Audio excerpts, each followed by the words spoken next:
Bagaimana kabarnya hari ini? Sehat? Sehat. Bahagia? Bahagia. Semangat? Semangat. Coba kita nyanyi semansa raya dulu. Semansa raya. Ceria, cerdas, terampil, mandiri, berakhlak, mulia. Ada yang tidak hadir? Najwa dengan Doyo. Apa ya semuanya ya? Baiklah, pada pertemuan kita pada hari ini di kelas 11 bertemu lagi dengan Ibu dalam mata pelajaran pendidikan Pancasila dan keluarga negara. Lalu kita sudah membahas bab mengenai harmonisasi dalam keberagaman. Kita akan sedikit membahas materi minggu lalu dulu. Harmonisasi dalam keberagaman. Budaya. Kenapa dari banyaknya keberagaman dan kekayaan yang dimiliki oleh bangsa Indonesia, macam-macamnya adalah agama, suku, bahasa, ras, adat istiadat, dan budaya. Kenapa dalam hal itu harus ada namanya yang sebuah harmonisasi? Kenapa harus ada harmonisasi di antara keberagaman itu? Karena kalau nggak ada harmonisasi nanti keberagaman itu akan hancur. Terjadinya konflik, perpecahan, perselisihan, akan ada banyaknya ancaman. Maka dari itu tujuan dan upaya manfaat paling utama adalah menghindari, menjaga terjadinya konflik agar negara kesatuan Republik Indonesia terhindar dari ancaman eksternal dari luar maupun dari dalam, sekaligus menerapkan nilai persatuan dan kesatuan. Di kelas kalian terdiri dari keberagaman apa saja? Kalian ini terdiri dari latar belakang yang berbeda. Benar?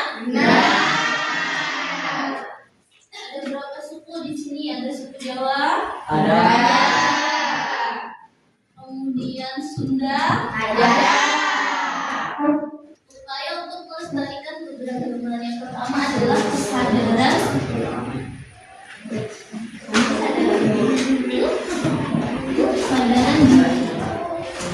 Sudahkah kalian sadar dan paham bahwa kalian terdiri dari berbagai latar belakang yang berbeda? Paham? Yang belum tadi? Kenapa belum? Kamu nggak paham ada berbagai macam banyak latar belakang. Kamu kan berbeda antara kamu dengan teman sebangku itu berbeda, betul? Latar belakang misalnya pendidikan kamu, keluarga kamu, dari suku kamu, adat kamu, ras, budaya, diri, adanya kemauan untuk ikut serta dalam menjaga dan melestarikan keberagaman. Paham akan adanya konsekuensi apabila harmonisasi itu tidak dilestarikan. Kesadaran diri, kemudian ada menghargai perbedaan. Perbedaan antara usia. Yang kedua adanya keteladanan kalian contohkan atau praktikkan dengan sikap apa? Berbicara santun, beradab, contohnya kepada guru, orang yang lebih tua. Perilaku siswa terhadap guru, berperilaku beradab, berbahasa santun. Kemudian penghambat ini secara langsung akan menimbulkan konflik. Konflik apa saja yang terdapat dalam keberagaman di sekitar kita? Contohnya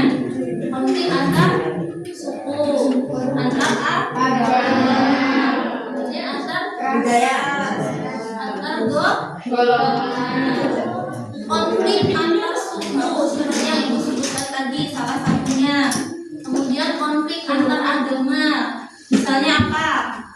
Menjelek-jelekan agama lain bisa. Kemudian menganggap agama lain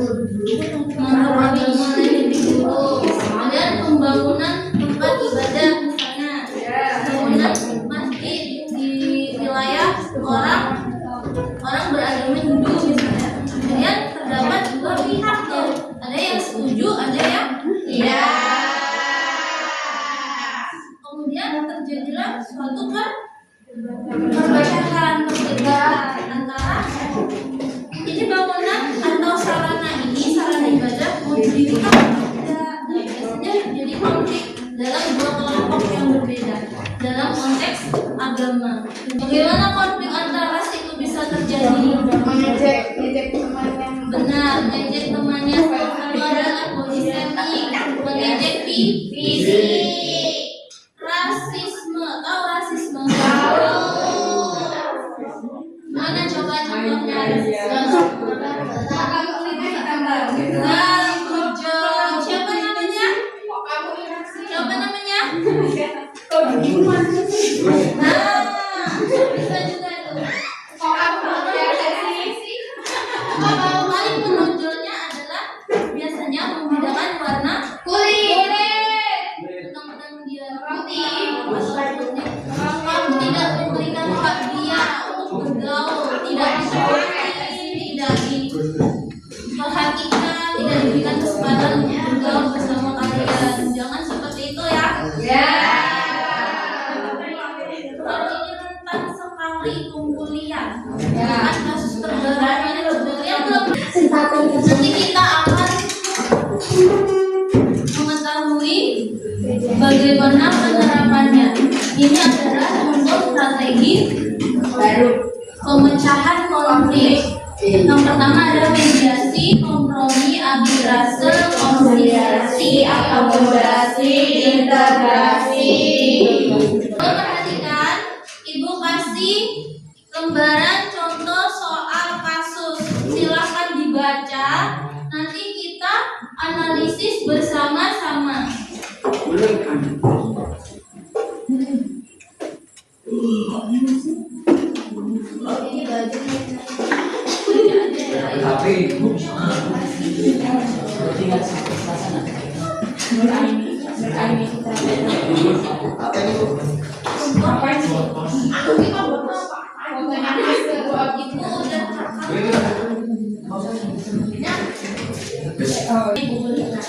Itu adalah contoh kasus dari jenis apa? Kasus antar kelompok dengan kelompok, atau kasus antar suku, kasus antar ras, agama, atau individu dengan kelompok, atau kasus individu dengan individu. Ada yang bisa menjawab? Kalian sudah baca kan? Silahkan berdiri, angkat tangan, sebutkan nama. Perkenalkan, nama saya Tia Agustiani. Konflik yang akan kita analisis ini adalah konflik kelompok yang antara kelompok 1 dan kelompok 2 yang tidak menyetujui pembangunan infrastruktur di salah satu desa. Ya, beri tepuk tangan dulu buat.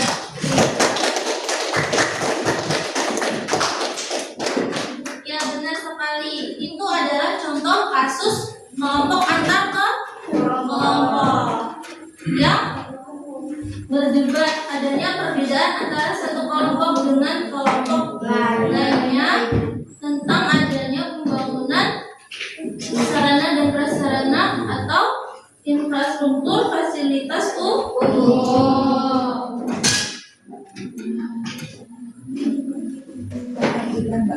Kira-kira setelah kalian baca, bagaimana upaya yang bisa dilakukan? Ibu sudah coba sebutkan strategi pemecahan konflik. Ada 6 macam. Dalam kasus yang Ibu berikan, upaya apa yang menurut kalian bisa dan pas diterapkan dalam kasus antar kelompok ini?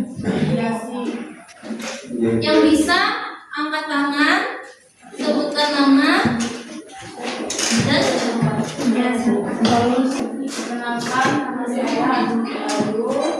Saya akan menjawab pertanyaannya yaitu upaya penyelesaian konflik ini. Yang pertama, satu penyelesaian konflik yaitu menggunakan mediasi. Mediasi dilakukan oleh kepala sekolah untuk menemukan perwakilan kedua kelompok untuk berdialog. Yang kedua, musyawarah mufakat disepakati bahwa pembangunan lapangan tetap dilakukan, namun disertai aturan penggunaan waktu dan jadwal kebersihan bersama. Yang ketiga, berupaya bersama. Jadi upaya dalam kasus tersebut pada intinya adalah mediasi. Artinya pihak ketiga memutuskan kesepakatan tanpa adanya suatu ikatan atau sebuah paksaan. Siapa pihak ketiga di situ? Adalah kepala desa. Kemudian adanya musyawarah mufakat. Kalian di selain strategi itu tadi bisa juga menerapkan nilai-nilai dasar atau nilai-nilai Pancasila. Di sini terkandung nilai sila ketiga dan juga keempat. Atas adanya persatuan dan kesatuan kembali menyelesaikan masalah dalam lingkup mediasi. Kemudian ada musyawarah mufakat. Dalam artian semua konflik pasti ada penyelesaiannya.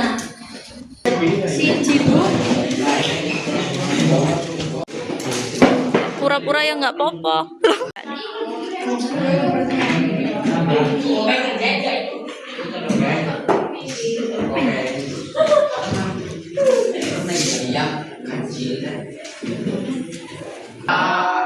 Jadi apa? Ini opsi satu. Benar semua? Ada yang benar semua? Berarti Bertiga dok, bertiga.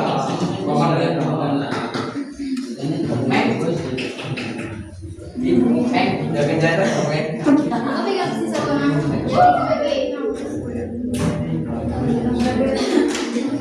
ada jawaban. 30 nanti ada proyeknya buat poster digital tentang keberagaman.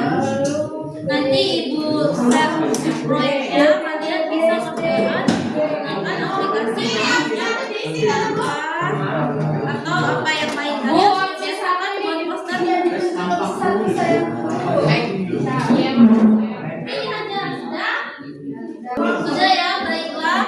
Sekian penyampaian materi dan pembelajaran kita PKN pada hari ini di kelas 11 F4.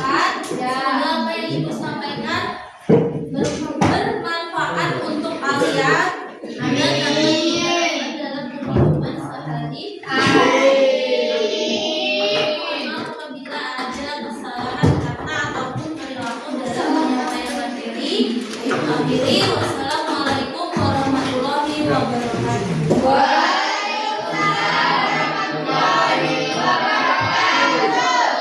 Selamat siang. Terima kasih ya.